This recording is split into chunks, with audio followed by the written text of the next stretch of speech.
Hello प्यारे बच्चों, कैसे हैं आप? प्यारे बच्चों, आप जानते हैं आजकल हम कर रहे हैं क्लास 12 फिजिक्स में एक न्यूमेरिकल सीरीज को, जिसको हमने लिया है क्लास 12 फिजिक्स की फेमस बुक, जिसके राइटर हैं कुमार तथा मित्तल। और ये जो पब्लिकेशन है नगिन पब्लिकेशन की बुक है। और इसमें हमने अपनी लास्ट क्लास में स्टार्ट किया था चैप्टर नंबर 5 को, और वहां पर हमने करे थे क्वेश्चन नंबर 7 तक कंप्लीट। आज वहीं से आगे के क्वेश्चंस करेंगे, काफी इंपॉर्टेंट है। मैं कह सकता हूं यह जो हमारा सीरीज है, यदि आप चाहते हो फिजिक्स में न्यूमेरिकल को बिल्कुल धराशायी करना, आप चाहते हो इसमें प्रोफेंसी लाना, तो यह सीरीज आपके लिए बेस्ट है। तो हमारा जो चल रहा है चैप्टर नंबर 5 चल रहा है कुमार मित्तल की बुक का, जिसका चैप्टर का नाम है वैद्युत चालन यानी कि इलेक्ट्रिकल कंडक्टेंस। और आपको यह भी पता होना चाहिए एनसीईआरटी की बुक में ये चैप्टर नंबर 3 के अंतर्गत आता है। तो चलिए स्टार्ट करते हैं क्वेश्चन नंबर 8 से, क्योंकि 7 तक हमने अपनी लास्ट क्लास में आपको बता दिए थे। तो चलिए स्टार्ट करते हैं। देखिए क्वेश्चन नंबर 8 हमारे पास यह है कि तांबे के एक तार में जिसका परिच्छेद क्षेत्रफल 1 मिलीमीटर स्क्वायर है, जो जो हमें डाटा दे रखा है वह डाटा हम क्या करते हैं, साथ साथ लिखते चले जाते हैं। वह डाटा हम साथ साथ लिखते चले जाते हैं। तो हमें दे दिया पहला, परिच्छेद का क्षेत्रफल 1 मिलीमीटर स्क्वायर, यानी कि ए हमें दे दिया, इसका नाम है 1, इसकी वैल्यू 1 मिलीमीटर। चलिए हिंदी में लिख लेते हैं, मिलीमीटर स्क्वायर। इसको मीटर में बदलेंगे तो ये आ जाएगा 1 गुणा 10 की घात -6, और ये आ जाएगा मीटर स्क्वायर। ध्यान देना, 1 मिलीमीटर बराबर होता है 10 की घात -3 मीटर, क्योंकि मिलीमीटर की वर्ग है तो 10 की घात -3 का स्क्वायर होगा, जो कि हो जाएगा 10 की घात -6। तो ये हमारे पास परिच्छेद का क्षेत्रफल दे दिया ए। सेकंड दिया है इतना है, प्रति मीटर क्यूब इतने मुक्त इलेक्ट्रॉन्स है। तो मुक्त इलेक्ट्रॉनों की संख्या जिसको हम स्मॉल एन से रिप्रेजेंट करते हैं, वह हमारे को दे दी 2.5 गुणा 10 की घात 24 हमारे को दे दी है। थर्ड हमारे को दे दिया, इसमें 2 एम्पियर की धारा बह रही है, यानी कि हमें आई की वैल्यू जो दे दी है वो दे दी 2 एम्पियर। आई की वैल्यू हमें क्या दे दी है, 2 एम्पियर। 2 एम्पियर दे दी है, बह रही है। मुक्त इलेक्ट्रॉनों का औसत अनुगमन वेग की गणना कीजिए, यानी कि हमें क्या निकालना है, वीडी की वैल्यू को कैलकुलेट करना है। तो कैसे करेंगे, हम सीधे सूत्र जानते हैं। आपको हमने सूत्र बताया था, एक सूत्र होता है वैद्युत धारा तथा अनुगमन वेग में संबंध होता है I is equal to N E A V D. तो क्या हो जाता है, I is equal to N E A गुणा वी डी। हमें वी डी निकालना है अनुगमन वेग, तो ये एन ई ए आई के नीचे चले जाएगा, तो आई बटे क्या आ जाएगा, एन ई ए। वैल्यू पुट करेंगे, आई की वैल्यू हमको दे दी 2 एम्पियर, तो ये आ गया 2 बटे एन। मुक्त इलेक्ट्रॉनों की संख्या हमें दी है 2.5 गुणा 10 की घात 24, तो ये आ गया 2.5 गुणा 10 की घात 24 गुणा ई होता है 1 इलेक्ट्रॉन पर आवेश, और आपको ये पता होता है ये होता है 1.6 गुणा 10 की घात -19, और ये होता है कूलाम के बराबर। इसका मतलब होता है कूलाम। तो इसकी वैल्यू को रखेंगे 1.6 गुणा 10 की घात -19 कूलाम। ये ई की वैल्यू आ गई। अब आ गया ए यानी कि परिच्छेद का क्षेत्रफल, ये हमें दिया है 1 गुणा 10 की घात -6, क्या आ जाएगा 1 गुणा 10 की घात -6। तो अब इन वैल्यूज को आपको कैलकुलेट करना है, तो कैलकुलेट करते हैं। ऊपर आ गया 2 बटे नीचे 16 की 1.6 की 25 में गुणा करें तो आराम से आप यहां पर कर सकते हैं। 2.5 की 1.6 में 16 पंजे 80, 16 दूनी 32, और 8 हो गया 40। दशमलव के बाद 2 स्थान है, 1 और 1 2, तो यहां लगा लीजिए। तो कितना आ गया, क्या 4.00, जिसको मैं लिख सकता हूं सीधे 4 गुणा 10 की घात 24, यहां 10 की घात 19, 10 की घात -6, तो 10 की घात +24 -19 और माइनस क्या आ जाएगा 6। तो 2 से इसको काट दीजिए, 2 बार कटेगा तो कितना आ गया, ये हो गया 1/2 गुणा 10 की घात 19 और 6 हो जाता है 25, और ये है +24, तो 10 की घात कितना आ जाएगा -1। ये -1 ऊपर चले गया तो ये हो गया 10 की घात +1/2, यानी कि इसको लिख सकते हैं 10/2। काट देंगे, कितना आ गया 5। तो कुल मिला के आंसर कितना हो गया, वी डी अनुगमन वेग बराबर आ गया 5 मीटर पर सेकेंड। 5 मीटर प्रति सेकेंड। ये हमारे पास क्या हो गया, अनुगमन वेग का मान आ गया, और यही हमारा क्या है, आंसर है। तो प्यारे बच्चों, इस प्रकार से यदि आपको सूत्र का पता हो, आपको जो दी हुई वैल्यूज हैं वो पता होनी चाहिए, वो क्या क्या आपको मान दे रखे हैं, सूत्र में किस प्रकार से वैल्यूज को पुट करना है। पहला स्टेप, क्वेश्चन को पढ़िए, साथ साथ जो डाटा दिया है उसको लिखते चले जाइए। दूसरा स्टेप, आपको क्या ज्ञात करना है ये ध्यान दीजिए। तीसरा स्टेप, आप सूत्र का इस्तेमाल करें। चौथा, सूत्र में जो वैल्यू कैलकुलेट करनी है, ज्ञात करनी है, उसको सूत्र को उस रूप में लेकर के आइए। पांचवा स्टेप, सीधे वैल्यूज पुट कीजिए और कैलकुलेशन कीजिए। यदि यहां तक आपने सही कर लिया, इसके आगे वैल्यूज भी पुट कर लीजिए वाली। अब अगर आपकी कैलकुलेशन में कहीं थोड़ी बहुत कमी पेशी रह जाती है तो एग्जाम में आपके मार्क्स कोई ज्यादा कटते नहीं है, मुश्किल से आधा नंबर कटता है कैलकुलेशन गलत होने पे, अदरवाइज आपको पूरे मार्क्स मिलते हैं स्टेप के हिसाब से। तो मुझे लगता है आसान है, आपको क्लियर हो गया होगा। तो आप चाहे ले सकते हैं इसका स्क्रीनशॉट और हम चलेंगे अगले प्रश्न की ओर। स्क्रीनशॉट लेंगे 1 2 3 4। Next question, question number 9, 0.5 millimetre त्रिज्या के एक तार में, तो हमें क्या दे दिया है, हमें दिया है, वैल्यूज रखते चले जाएं सॉल्यूशन साथ में। 0.5 मिलीमीटर त्रिज्या यानी कि आर का मान दे दिया 0.5 मिलीमीटर, और इसको लिख सकते हैं 0.5 गुणा 10 की घात -3 मीटर, ये हो गया आर। कि एक तार में 0.5 एम्पियर की विद्युत धारा बह रही है। यदि एम्पियर है तो ये विद्युत धारा ही है। आई का मान है 0.5 एम्पियर, विद्युत धारा बह रही है। यदि तार में मुक्त इलेक्ट्रॉनों की संख्या 4 गुणा 10 की घात 28 प्रति मीटर क्यूब हो, यह भी ध्यान रखना, यह डाटा प्रति मीटर क्यूब में आपको देना होना चाहिए। तो इसको स्मॉल एन से प्रदर्शित करते हैं, यह है 4 गुणा 10 की घात 28 प्रति मीटर क्यूब, ये हमें दे दिया है। तो उसके अनुगमन वेग की गणना कीजिए। फिर से हमें क्या मांग लिया इसने, वीडी की वैल्यू को कैलकुलेट करने के लिए कहा है। सूत्र इससे पहले भी इस्तेमाल किया था, तो सूत्र हम जानते हैं। सूत्र होता है हमारे पास आई बराबर होता है n E A into v D. हमें अनुगमन वेग याद करना है, तो वी डी बराबर हो जाएगा आई बटे एन ई ए। पिछले प्रश्न में भी हमने ऐसा ही करा था। अब वैल्यूज पुट कीजिए, तो वी डी बराबर आई की वैल्यू कितनी दे दी हमें, आई की वैल्यू दी है 0.5 एम्पियर, 0.5 बटे एन का मान कितना दिया, 4 गुणा 10 की घात 28, 4 गुणा 10 की घात 28 गुणा ई की वैल्यू 1 इलेक्ट्रॉन पर आवेश, ये होता है 1.6 गुणा 10 की घात -19 कूलाम।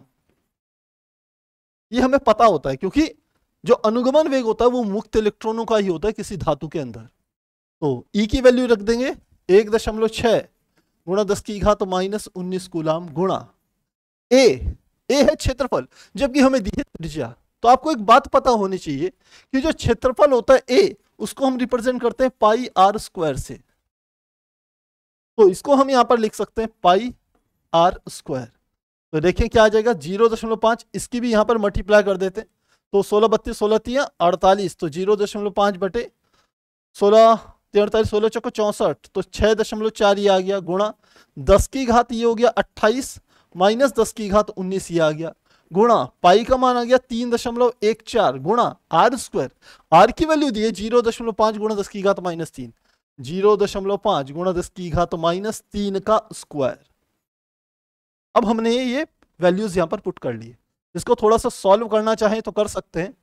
अब तो मुझे लग रहा है केवल हमारा कैलकुलेटिव पार्ट ही आएगा। चलिए ऐसा कर लेते हैं, 0.5 ऐसे ही रख लेते हैं।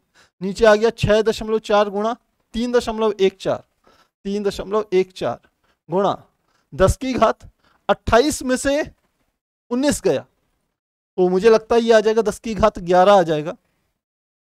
19 8 9 10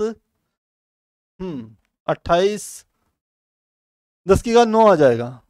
10 की घात कितना आ जाएगा, प्लस का 9 आ जाएगा। नहीं, ये तो 9 और ये हो जाता है हमारा। अब देखिए छोटी छोटी कैलकुलेशन में बहुत बार करते समय क्या हो जाता है, आदमी कंफ्यूज हो जाता है। ये हो गया 9, केवल 9 बच जाएगा, तो 10 की घात प्लस 9 बच गया, बिल्कुल सही है। और साथ में क्या गया गुणा 3.14 बाहर ले लिया। इसको खोलेंगे तो क्या आ गया 0.5 गुणा 0.5, मैंने इसे 2 बार लिख लिया, और गुणा 10 की घात क्या आ गया -6। 0.5 से ये वाला 0.5 कट गया है।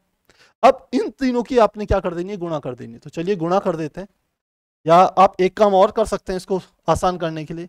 दशमलव हटाया, यहां पर क्या कर दिया 10 कर दिया, 5 से काट दीजिए, 5 एकम 5, 5 दूनी 10, तो क्या आ जाएगा, कैलकुलेटिव पार्ट आ जाएगा 2 बटे वी डी बराबर आ जाएगा 2 बटे 6.4 गुणा 3.14 की, इनकी गुणा कर देते हैं, तो ये आ गया 6.4 में 3.14 की गुणा कर दीजिए, 4 चौक 16, 4 छिंग 24 और 1 25 गुणा, ये हो गया 4 6 गुणा गुणा 3 चौक 4 तियां 12 और 3 छिंग 18 और 1 19, कितना आ गया 6 9, 6 और 4 10, 9 और 1 10, 1 और 1 2, इतना आ गया। और डेसिमल 3 1 2 3 यानी कि आ गया 20.96 आ गया नीचे, 20.096, ये हमारे पास मान आ गया इसको कैलकुलेट करके। 10 की घात +9 10 की घात -6 गुणा 10 की घात +9 -6 ऐसे, तो कितना आ जाएगा, ये हमारे पास आ गया 2/20.096 गुणा 10 की घात कितना आ गया, ये हो गया 3। तो हमारा आंसर लगभग कितने में आ जाएगा, ध्यान देना, ये 10 की घात 3 ऊपर चले गया, 2 गुणा 10 की घात -3 आएगा।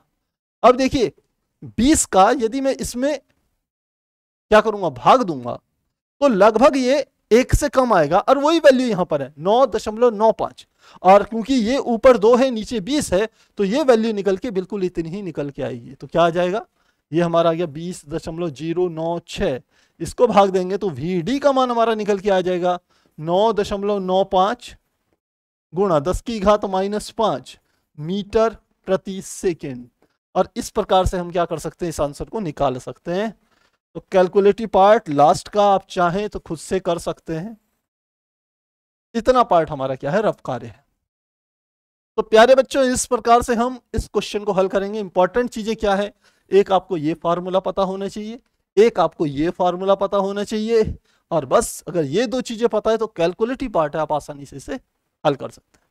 तो चलिए, आप चाहें तो ले सकते हैं इसका स्क्रीनशॉट लेना चाहेंगे 1 2 3 4। चलिए देखते हैं नेक्स्ट क्वेश्चन।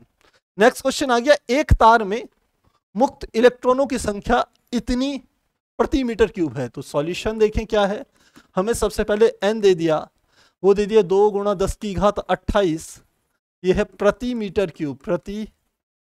क्यूब, ये हमें दे दिया है। तार में मुक्त इलेक्ट्रॉनों का अपोहा वेग, अनुगमन वेग, यानी कि VD की वैल्यू भी हमें दे दी, VD का मान दे दिया 1.0 गुणा 1.0 सेंटीमीटर प्रति सेकंड, ये दिया है। अब इसको मीटर में बदलना है, तो क्या आ जाएगा, 1.0 गुणा 10 की घात -2 मीटर प्रति सेकंड, ऐसे बदल लेंगे। सेंटीमीटर अंश में है तो अंश में 10 की घात -2 आएगा, ध्यान रखना। ये क्या आ गया, अनुगमन वेग हमें दे दिया। तार में धारा घनत्व की गणना कीजिए, क्या निकालना है, धारा घनत्व, जिसे हम सामान्यतः J से रिप्रेजेंट करते हैं। तो अब क्या सूत्र लगेगा, सूत्र हमारे पास होता है, ये होता है J = होता है I/A के बराबर होता है, ये होता है। और I का हमें एक फार्मूला पता है, I बराबर होता है NEAVD, और अपॉन क्या आ गया, A से A कट गया। तो ध्यान रखना, चूंकि I बराबर होता है NEAVD, ये वैल्यू को मैंने यहां पर रखा है इस वाले फार्मूले में, तो A से A कट गया, तो J बराबर आ गया N × A × VD। अब आप देखिए, वैल्यू पुट कीजिए, ये आपको सब चीजें दे रखी है। आप जानते हैं N का मान कितना दिया है, ये है 2 गुणा 10 की घात 28, 2 गुणा 10 की घात 28 गुणा E का मान आप जानते हैं 1 इलेक्ट्रॉन पर आवेश 1.6 गुणा 10 की घात -19 कूलाम। तो रखें 1.6 गुणा 10 की घात -19 कूलाम। और VD अनुगमन वेग का मान भी आपको दिया है 1.0 गुणा 10 की घात -2, 1.0 गुणा 10 की घात -2।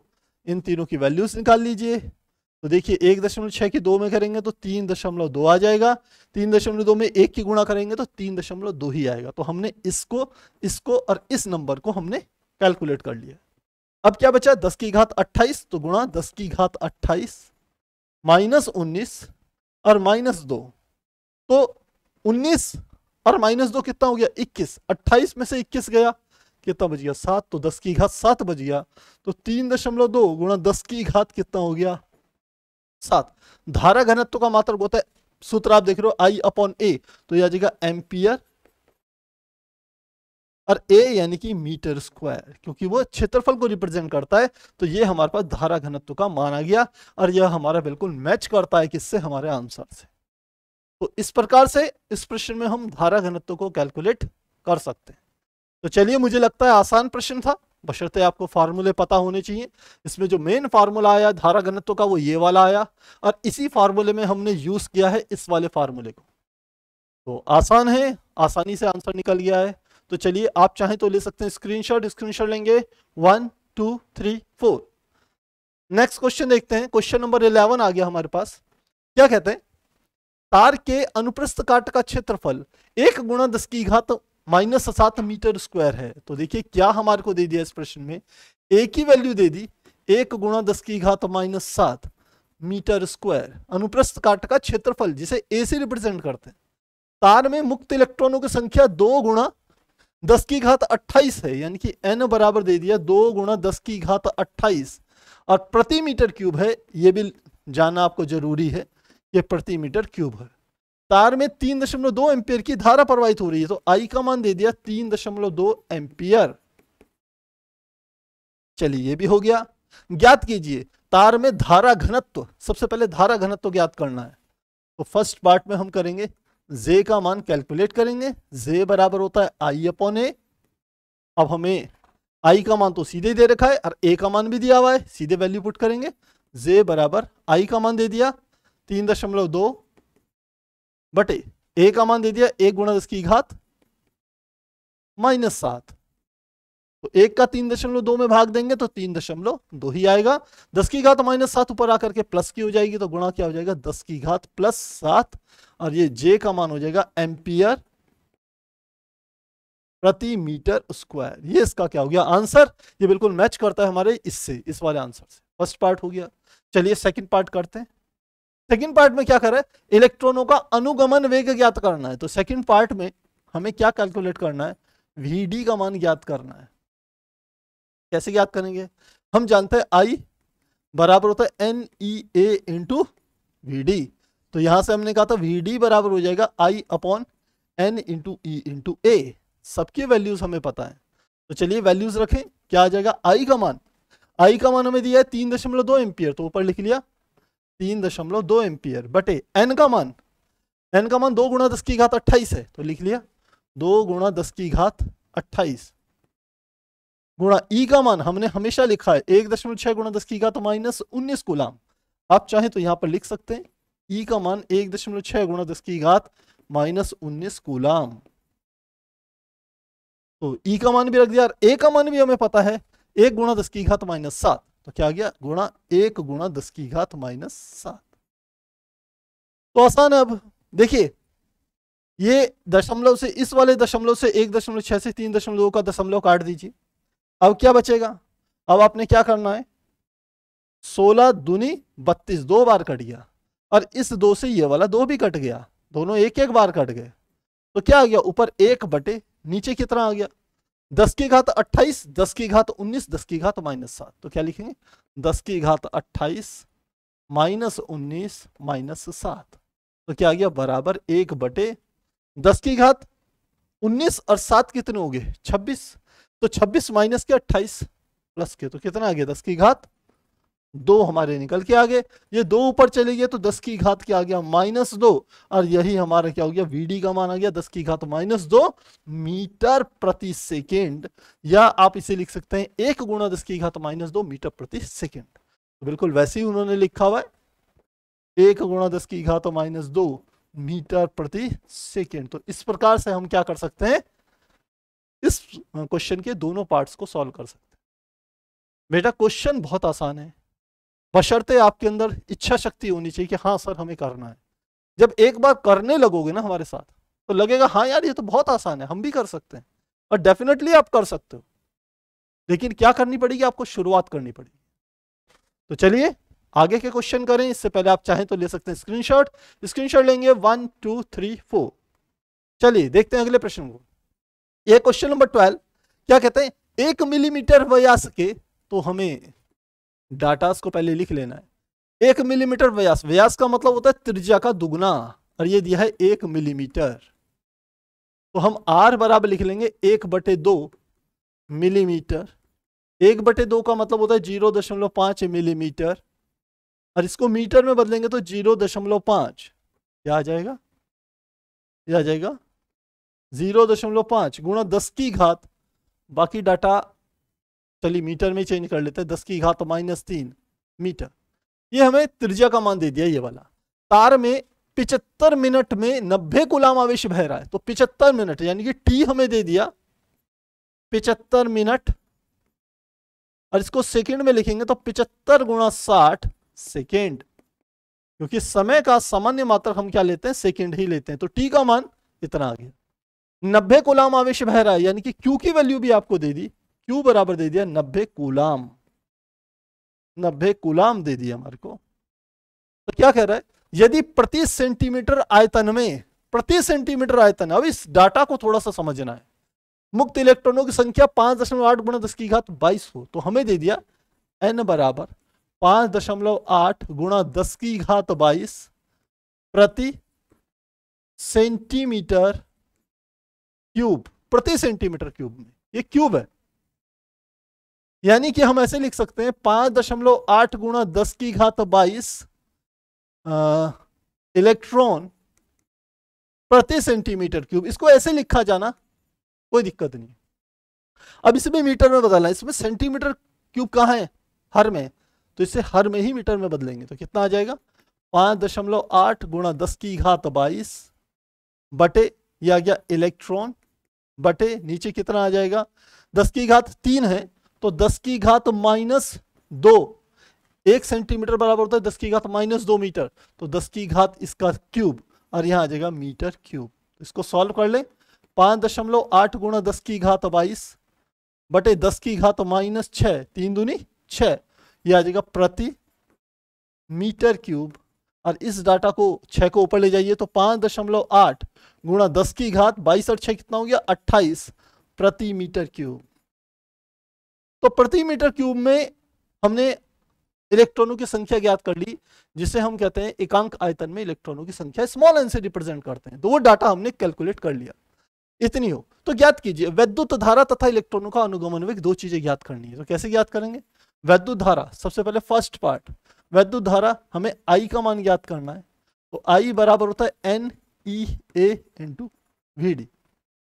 अब हमें क्या क्या चीजें दे रखी है, देखिए A का मान हम यहां पर निकाल सकते हैं, क्योंकि A बराबर होता है πr² के, तो पाई का मान 3 पाई का मान चलिए 3.14 ही रख लेते हैं, गुणा R का मान कितना है 0.5 × 10⁻−3, 5 × 10⁻−3 का स्क्वायर, ऐसे लिखेंगे इसको एक ही वैल्यू को। तो चलिए वैल्यू पुट करें, सबसे पहले n का मान रखते हैं, तो क्या आ जाएगा, n का मान आ गया 5.8 × 10⁻28, 5.8 × 10⁻28। अब एक बात है, हमें I की वैल्यू क्या दी है, हमें तो I की वैल्यू तो अभी दी नहीं है बच्चों। सबसे पहले I की वैल्यू निकालनी है भाई, इसमें डायरेक्ट ये फार्मूला यूज नहीं करेंगे, क्योंकि I का मान अभी हमें दिया नहीं है, और I के इस वाले फार्मूला यूज करेंगे तो इसमें अनुगमन वेग हमें पता नहीं है। तो हम बेसिक यूज करेंगे, Q बराबर IT, Q भी दे दिया, T भी दे दिया, I का मान निकालना है तो वैल्यू निकालें, क्योंकि I का मान हमें ज्ञात करना है।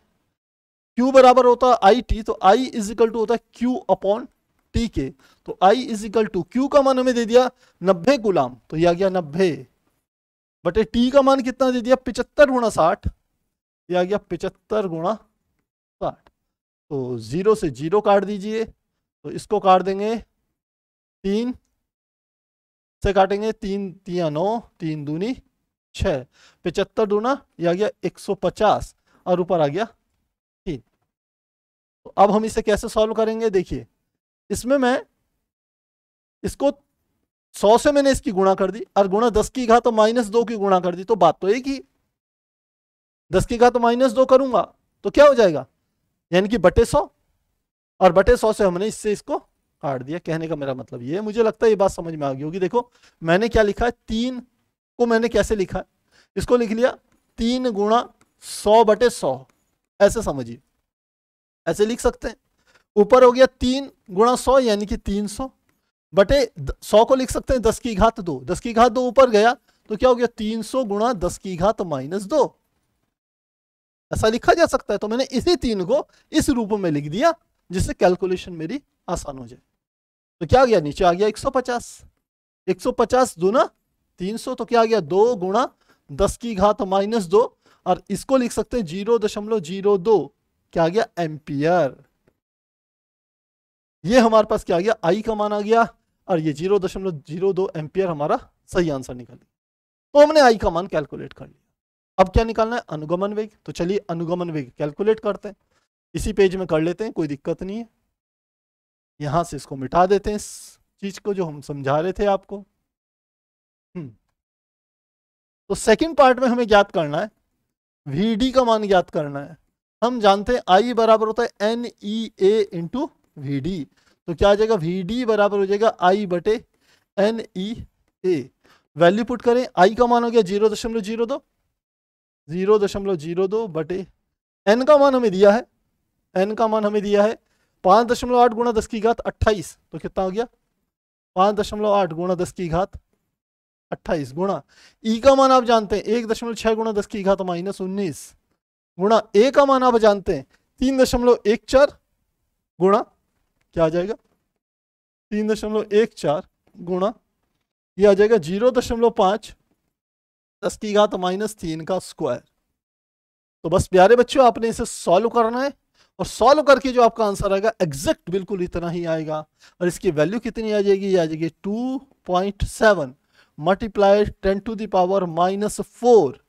और ये आएगी तो वैसे मीटर में आएगी, लेकिन जब आप इसे सेंटीमीटर में कन्वर्ट करेंगे तो इतना ही आ जाएगा 10 की घात -4, और ये आ जाएगा सेंटीमीटर प्रति सेकेंड। तो प्यारे बच्चों कैलकुलेटिव पार्ट आप खुद से कर सकते हैं, काफी सारे क्वेश्चंस में मैंने कैलकुलेशन कराई है, तो मुझे लगता है आपको कोई दिक्कत नहीं आएगी। तो इस प्रकार से हम क्या कर सकते हैं, इस प्रश्न के दोनों पार्ट कर सकते हैं। तो आप ले सकते हैं इसका स्क्रीनशॉट, और हम चलेंगे फिर अगले प्रश्न पर। तो स्क्रीनशॉट लेना चाहेंगे 1 2 3 4। नेक्स्ट क्वेश्चन, क्वेश्चन नंबर 13 क्या कह रहा है, लोहे की एक छड़ की लंबाई 4 मीटर है। तो हमें सॉल्यूशन में लिखते हैं लंबाई L बराबर हमें दे दिया 4 मीटर, तथा अनुप्रस्थ परिच्छेद का क्षेत्रफल 2 सेंटीमीटर स्क्वायर है, यानी कि हमें A की वैल्यू दे दी 2 सेंटीमीटर स्क्वायर, और हमें दे दिया यदि लोहे का विशिष्ट प्रतिरोध जिसको हम रो से रिप्रेजेंट करते हैं वो हमको दे दिया है 10 गुणा 10 की घात -6 ओम मीटर, ये दे दिया। तो छड़ का प्रतिरोध कितना होगा, हमें R की वैल्यू ज्ञात करनी है। आप चाहें, अब देखिए इसने ओम सेंटीमीटर दिया है, सेंटीमीटर दिया है, ओम सेंटीमीटर। तो यदि आप चाहें तो सेंटीमीटर को दोनों को आप कन्वर्ट कर सकते हैं, कोई दिक्कत नहीं है, आसानी से आप निकाल पाएंगे। लेकिन ये लंबाई हमें कितनी दी है, देखिए 4 मीटर दी है, इसको सेंटीमीटर में बदल लेते हैं। 4 की जगह कितना हो गया 400 सेंटीमीटर। तो आप चाहे सेंटीमीटर को मीटर में बदलिए या मीटर को सेंटीमीटर में बदलिए, कोई दिक्कत नहीं है। तो चलिए अब आंसर निकालते हैं। सूत्र हम जानते हैं R = rho into L upon A होता है। तो R = रो की वैल्यू कितनी होती है, रो की वैल्यू हमें दी है 10 गुणा 10 की घात -6, 10 गुणा 10 की घात -6 गुणा L का मान कितना दे दिया, लंबाई हमने सेंटीमीटर में बदली है तो 400 सेंटीमीटर आ गई है, ये आ गया 400 बटे A का मान कितना दिया है, A का मान दिया है 2 सेंटीमीटर स्क्वायर, तो इसे सेंटीमीटर में रहने देंगे, ये आ गया 2। तो चलिए 2 से काट दीजिए, 200 बार कट गया, तो कितना आ गया 200 की 10 में गुणा करेंगे तो ये आ जाएगा 2000 गुणा 10 की घात -6, और इसको लिख सकते हैं 1 2 3, तो ये लिख देंगे 2 गुणा 10 की घात 3 गुणा 10 की घात -6, तो क्या आ गया 2 गुणा 10 की घात 3 -6, ये आ गया 2 गुणा 10 की घात -3, और क्या आ गया, ये आ गया ओम। और यही हमारा क्या होगा 2 गुणा 10 की घात -3 ओम, यही हमारा क्या है आंसर। तो इस प्रकार से आसानी से आप इस प्रश्न को हल कर सकते हैं। जो बेसिक डाटा दिया हुआ है उसको समझना, एक एक चीज समझ के चलना। इंपॉर्टेंट बात यह है कि जब भी आप कन्वर्जन करें तो कन्वर्जन या तो मीटर को सेंटीमीटर में बदल दें या सेंटीमीटर को मीटर में बदल दें। आप ये देखिए आपका आंसर ओम में आ रहा है, इसका मतलब अंश और हर में दोनों जो डाटा, इसमें ओम सेंटीमीटर होता है, इसका सेंटीमीटर, सेंटीमीटर के सेंटीमीटर में गुणा होगी सेंटीमीटर स्क्वायर, नीचे क्षेत्रफल का मात्रक भी है सेंटीमीटर स्क्वायर, तो दोनों कट जाएंगे। इसलिए आप चाहे उन्हें मीटर में बदलिए चाहे उसको सेंटीमीटर में ही रखिए, उससे ज्यादा फर्क नहीं पड़ेगा, आपका आंसर परफेक्ट निकलेगा। तो इस प्रकार से हम इस प्रश्न को क्या कर सकते हैं, हल कर सकते हैं। तो प्यारे बच्चों स्क्रीनशॉट लेना चाहेंगे, स्क्रीनशॉट लेंगे 1 2 3 4।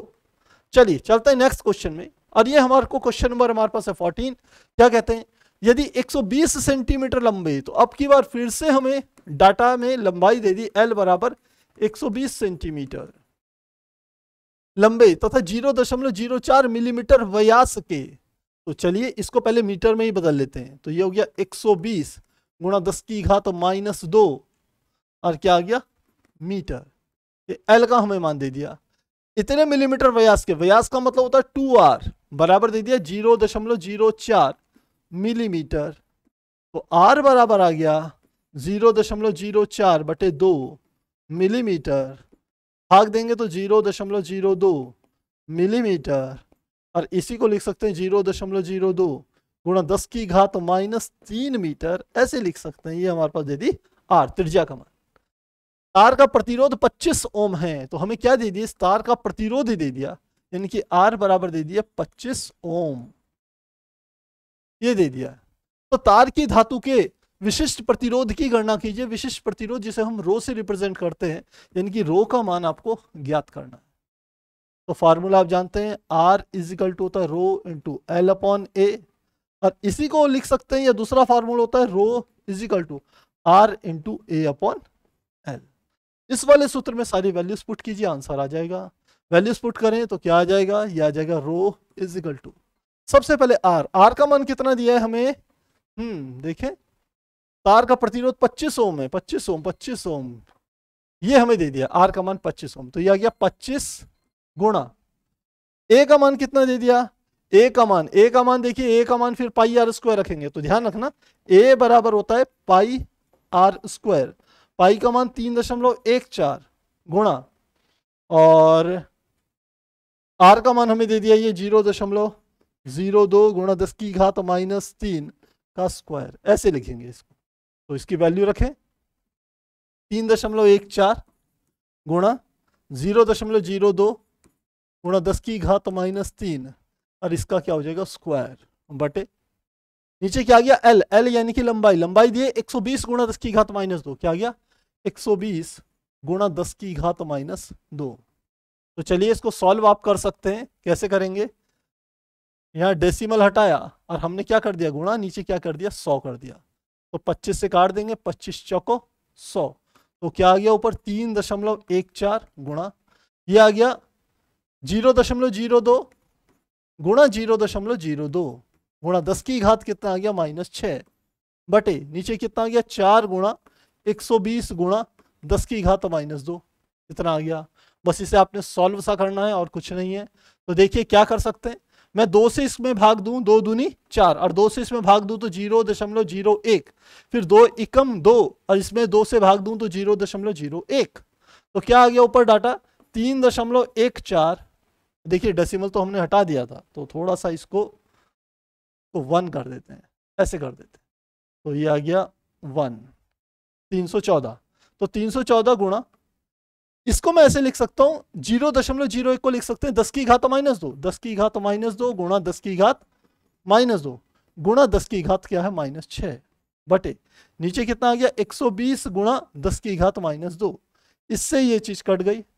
120 का इसमें भाग दे दीजिए अलग से, 314 में 120 का भाग दूंगा, 120 दूना 240, ये आ गया ऊपर आ गया 4, ये हो गया 11 में से 4 गया 7 बच गया 74, फिर दशमलव लगाया, 0 बढ़ा दिया, 12 3 36, 12 4 48, 12 5 60, 12 6 72, 2.6 के लगभग ये आंसर आएगा।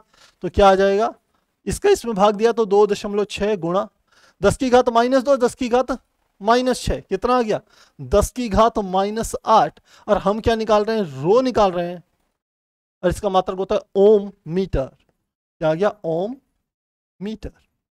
लेकिन आपको जो आंसर दिया है वो सेंटीमीटर में दिया हुआ है, तो सेंटीमीटर करने के लिए 10 की घात +2 से गुणा कर देंगे, क्या आ जाएगा 2.6 गुणा 10 की घात -8 गुणा 10 की घात 2, अब क्या आ जाएगा ओम सेंटीमीटर, इतना गुणा कर देंगे। तो अब गुणा करेंगे तो 2.6 गुणा 10 की घात -6 क्या आ जाएगा ओम सेंटीमीटर। ध्यान रखना सेंटीमीटर को मीटर में कन्वर्ट करना है तो 10 की घात -2 से गुणा करनी है, और मीटर को सेंटीमीटर में गुणा करना है तो 10 की घात +2 से गुणा करनी है।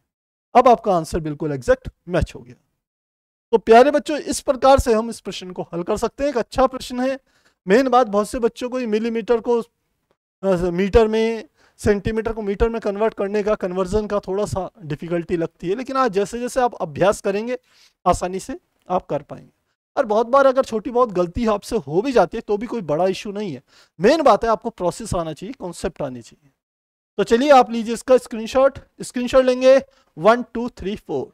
तो प्यारे बच्चों, आज हमने करे हैं क्वेश्चन नंबर 8 से लेकर के क्वेश्चन नंबर 14 तक के प्रश्नों का, और मुझे उम्मीद है आपको सभी प्रश्न आसानी से समझ में आ गए होंगे। जो कैलकुलेटिव पार्ट था वो कुछ क्वेश्चंस का, 1 या 2 क्वेश्चंस का मैंने आपके लिए छोड़ा है, और मुझे उम्मीद है आप आसानी से उसे कर पाएंगे। तो चलिए मिलते हैं नेक्स्ट क्लास में इसके आगे के प्रश्नों के साथ। तब तक आपसे लेते हैं विदा।